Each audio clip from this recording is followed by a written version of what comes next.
Hey everyone, welcome to a Vanilla Tech tutorial. This is Shades. This one is inspired by Etho's Let's Play. He is designing a portal system to move around his world very quickly. His design requires him to create a signal length encoder and decoder. And basically what you can do is over one redstone wire right here, you can send any number of signals to trigger any number of different stations, so to speak. That got me thinking of what I could do in my own Let's Play, and it seemed pretty powerful. The concept and idea is just very powerful. So I wanted to get a design made for me to use, and this is what I came up with. It is using hoppers to count the time. So like this hopper set, they're just pointing into each other. This hopper set has 2 items. This one has, let's say, 3. Okay. And this one has 4. So now in the encoder, this hopper here, however many items you decide to put in this hopper, when I push that button, only the corresponding decoder will receive and output signals. So let me show you. This set has 2 in it right now.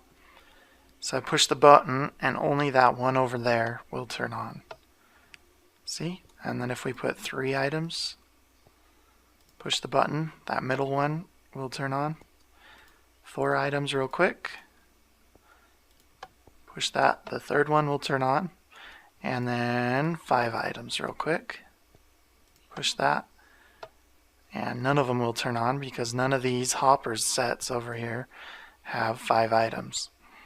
So the way this works, it uses this little low pass filter that I use on my witch farm in my Let's Play.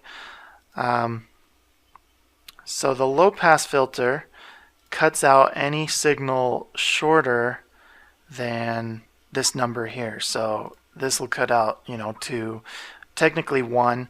The reason I don't use 1 here is because this button can last longer than that, and I don't like that, so it kind of messes things up. So if you start at 2 and go up, you're fine.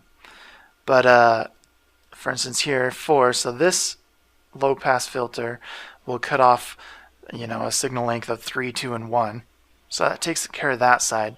Now you got to cut off everything above 4 items, and the way you do that is this set right here, this wire going into this block and that torch. So you combine those two, below and above that number, with this modified AND gate, and then your output will only trigger when exactly that many item signal length is put into it.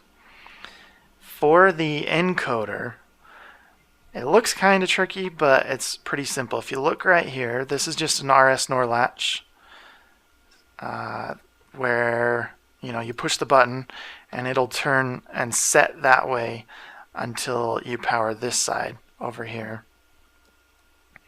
So when you push the button, it turns the power into this block.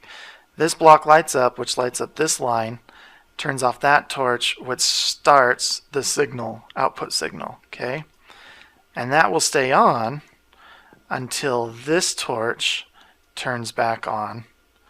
And as you see, when this torch turns back, well, you can't really see it now. So it's off, but when that torch turns on, it comes in and resets the RS NOR latch and turns that off.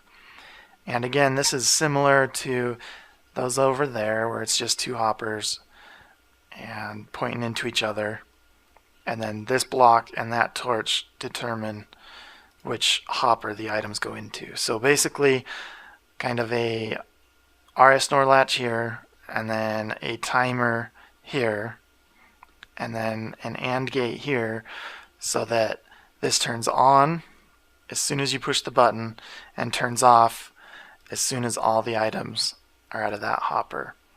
So I won't make a build tutorial because they're pretty simple. The decoder is just like that, very simple to build. The encoder can probably be shrunken down a bit. I'll probably work on that when I get around to needing this system. But for now, you can just copy off of this if you want. So hopefully you guys found something helpful in here. At least just get your creative juices going. I definitely got mine going. I appreciate Etho. Very out of the box thinker. I like that. And really powerful system. Lets you, use one redstone signal and send a lot of different, select a lot of different stations, do a lot of different things just with that. So can clean up your redstone quite a bit, especially over complex systems. So anyways, I hope you guys found something useful, and as always, happy building.